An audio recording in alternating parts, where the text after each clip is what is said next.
Welcome to Geek on Film with your host, Robbie Holmes.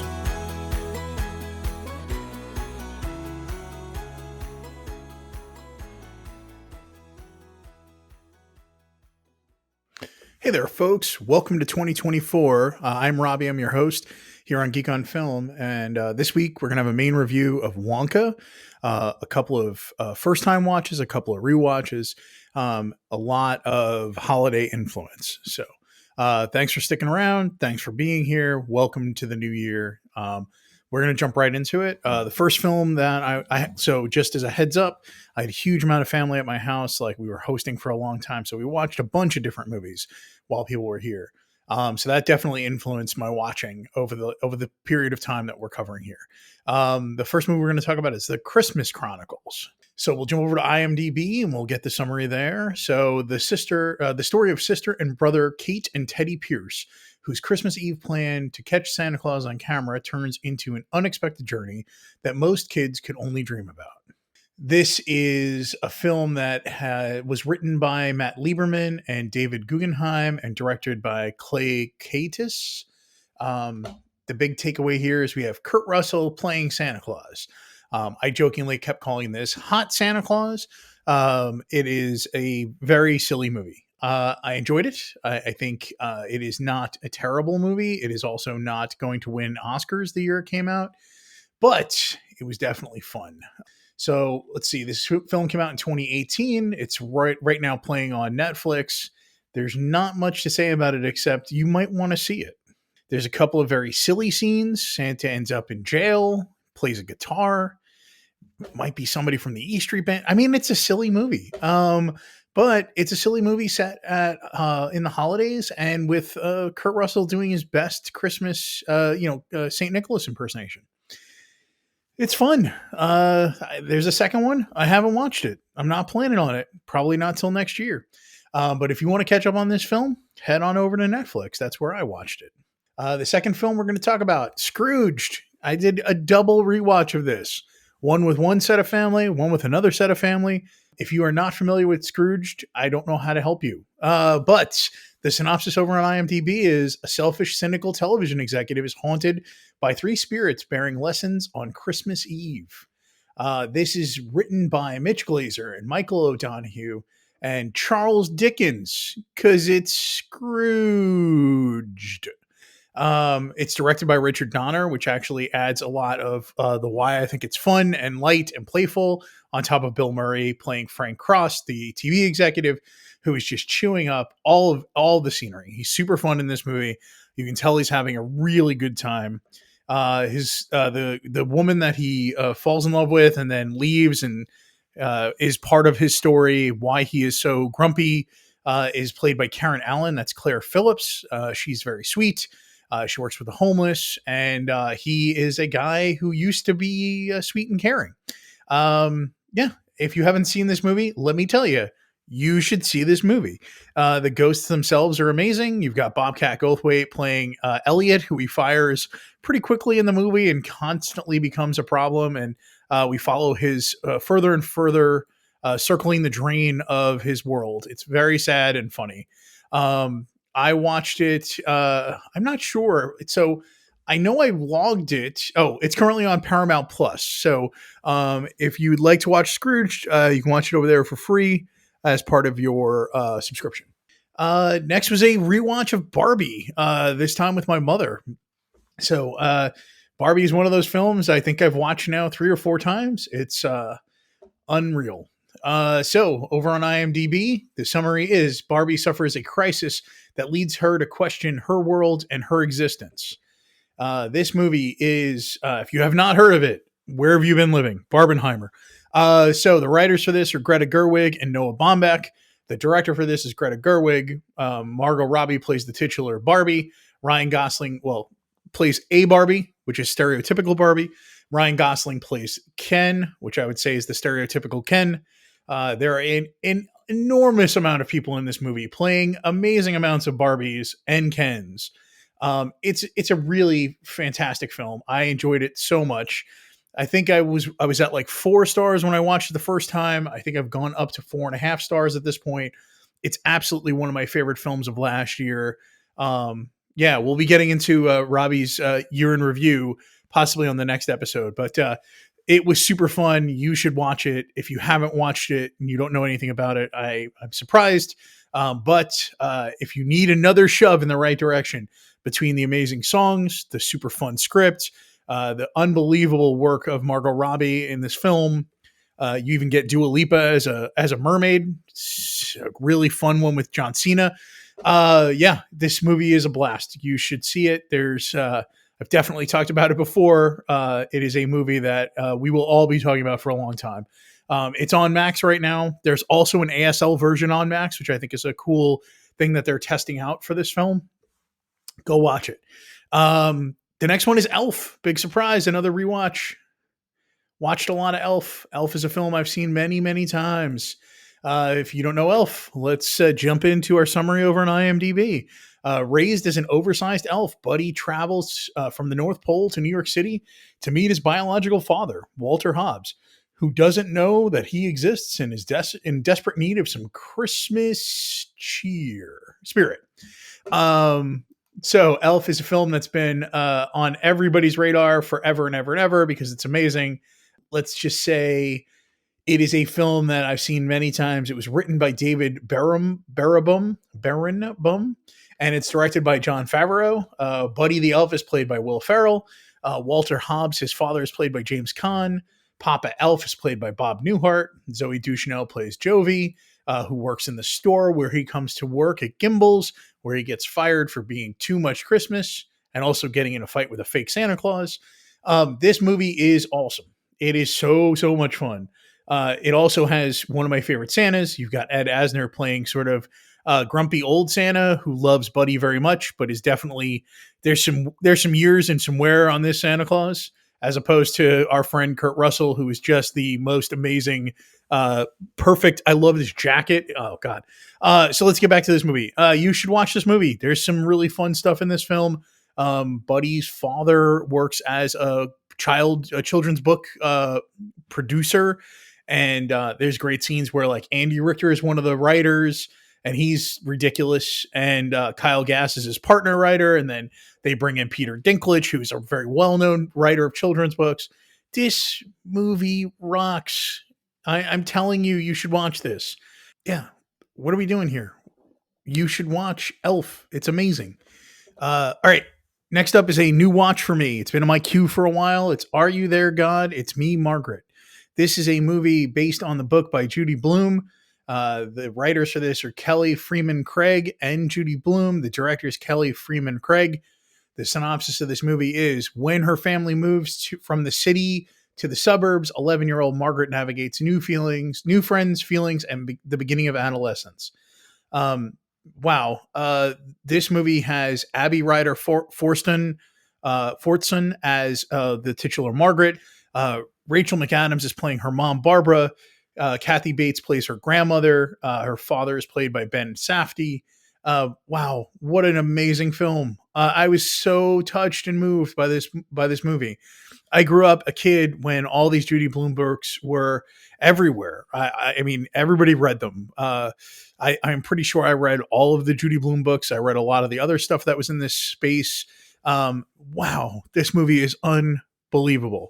I'm hopeful to write a much longer review of this movie, but this is one of those that is like an easy recommendation.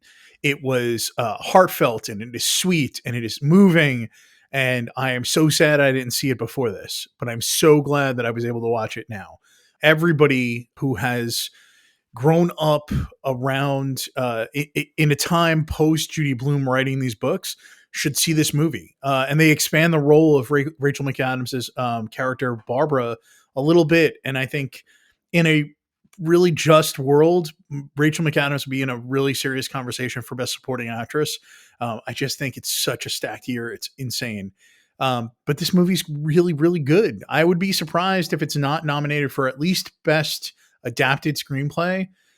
It's so smart and clever, and it's so well acted, well directed, and it's just so much fun. And it's pulling together a strange group of actors under one umbrella. I mean, just everybody playing the young children in this are probably going to go on to be very big deals. I think we're going to look back at this film for a long time, saying it's a really crazy starting point for a lot of young actors. I was moved by it. I think you should watch it. Pretty please go over and check it out. It's currently streaming on Stars, and it's worth your time. It's something I've heard about a lot this year, and I finally got around to it. So let me remind you, go watch this film. It's pretty unbelievable. All right, we're up to the main review. Here we go. Wonka. So Wonka is, according to our friends at IMDb, with dreams of opening a shop in a city renowned for its chocolate, a young and poor Willy Wonka discovers that the industry is run by a cartel of greedy chocolatiers. This is written by Simon Farnaby, Paul King, and Roald Dahl, and is directed by Paul King. This movie is starred in by Timothy Chalamet as Willy Wonka. When this was initially announced, I think everybody went, "What? Why? What? Huh?" Um, I saw this movie, and I took my mom to see it and my wife, and it was a universal thumbs up. This is not one of my favorite movies of the year. It was one of my favorite experiences. When we left the theater, my mother said multiple times, "I can't wait till that movie comes on streaming so I can watch it again." That's amazing. It was so much fun to have my mom, who's turning 84 this year, be so moved and excited by this film that she's waiting for it to come out and be available for her to watch. That's unbelievable. Timothy Chalamet is really good in this movie. He's not the greatest singer on the planet. He doesn't have to be, but he is charming and he is whimsical and he is so much fun as Willy Wonka. I think there was a little bit of worry about whether or not he'd be able to pull it off, and let me tell you, he pulls it off. It's crazy. I listened to the Blank Check podcast, and I think Griffin is the one who said it and kind of nailed it. There's a song at the very beginning about how much money he has. I think he starts with 12 sovereigns, these silver coins, and he's going through the city and he keeps giving away, getting coins taken from him, and eventually he comes down. I think he has like 3 coins left, and there's a woman and a child, and she asks, "Can you spare a sovereign?" And he puts out his hand and lets her take and tells her to take what she needs. And I believe she takes 2 sovereigns. This harkens back to a very cool pull from Griffin where he talked about in Aladdin when Aladdin is stealing the bread and is so hungry he's stealing it for himself that he finds someone who needs it more and he gives it to him. We are now in Team Willie's corner because he just helped somebody in need. With what was little in his land, right? Like he only had a limited number of sovereigns, and he got down to 3 by the time he met this woman, and eventually down to 1. And then, of course, he flips that sovereign, concluding the song about the fact that at least he has 1 solid silver sovereign left. And he flips it in the air, and it lands in his pocket and goes right through a hole in his pocket and right into the sewer. So he has 0 sovereigns. It's very charming. What a really fun song. What a fun movie. I mean, there's a really great sequence called with a song called Scrub Scrub. He eventually ends up working. He stays at a house, like a house that has rooms, and he rents a room. And there's a little girl there who warns him to read the fine print. And we find out again that Willy Wonka is illiterate. He does not know how to read. So he looks over the contract, acts like he knows what he's doing, and signs the contract. Well, he can't pay all of the added on fees. So he basically becomes an indentured servant to work at this house where he slept that one night, and it's actually a big laundry. There's a great song called Scrub Scrub where we get introduced to everybody who's there. There's all these amazing actors playing like roles in this space. First of all, you got Mrs. Scrubbit, who's played by Olivia Colman, who's fantastic. Belcher is played by Tom Davis, who's the one who brings Willie to her. And then we get to meet all these people in this house, and you've got like just from the very top down, right? We have Jim Carter playing Abacus Crunch. We got Reiki Thacker playing Lottie Bell. You've got Natasha Rothwell playing Piper Benz. It's just, and you've got Rich Fulker playing Larry Chucklesworth. is really insane. It's so good. They're so good. So many great actors hiding in this movie that I wasn't even aware of. I didn't know they were here. And then there's a flashback, right? And it turns out that Willy Wonka's mother is played by Sally Hawkins, and she's amazing. And then you get to a church, and then the church is we go into the church and we find the father who's there, and it turns out that the Father Julius, is played by Rowan Atkinson. Like everywhere you turn, there's another amazing person in this film. God, it's fun. Michael Keegan Key plays the chief of police, who is also very, very on the take, and his take is chocolate. It's a blast. The cartel of is played by there's the three major characters played by you have Slugworth played by Patterson Joseph. You have Matt Lucas playing Prodnose, and you have Matthew Bainton playing Finkelgruber. And then the little girl who tried to save him, her name is Noodle, is played by Kayla Lane. She's fantastic. She is like spitfirey, not annoying, and just like a partner in crime for Willie. It's a blast. You should watch this movie.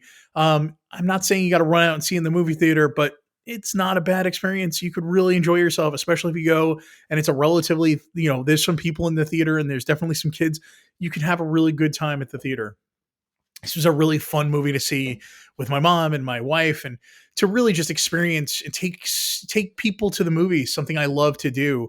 I see so many movies by myself that it's always nice when I go to see a film and people enjoy what we've seen together. I don't get that experience all the time. So, yeah, this has been my review of Wonka. I think next up, I've already seen Iron Claw, and I'm about to see Poor Things. So I think next week we may have a double review of those two movies, and then I think I'll try sometime this month to put out like my best of the year. We're about to have like the Golden Globes happens on Sunday night, the 7th, and then the Critics' Choice happens next weekend. So we're starting to get into the awards season.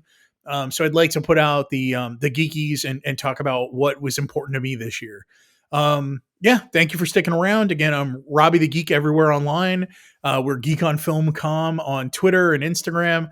Follow me on Letterboxd. You can find me kind of anywhere as Robbie the Geek. John is John Hoche, JONHOCHE. John is still extremely busy doing a lot of things off Broadway right now. I know he's helping out over at a couple of shows. I'm hopeful to get John back on the show soon. We love him. We're proud of him. And I can't wait to spend some time chatting with my friend. Thanks for sticking around, and I'll see you next week with my review of Poor Things and Iron Claw for sure. And we'll see what else I squeeze in between now and then. Have a good week. This has been a Geek on Film podcast. Thanks for joining us. See you next time.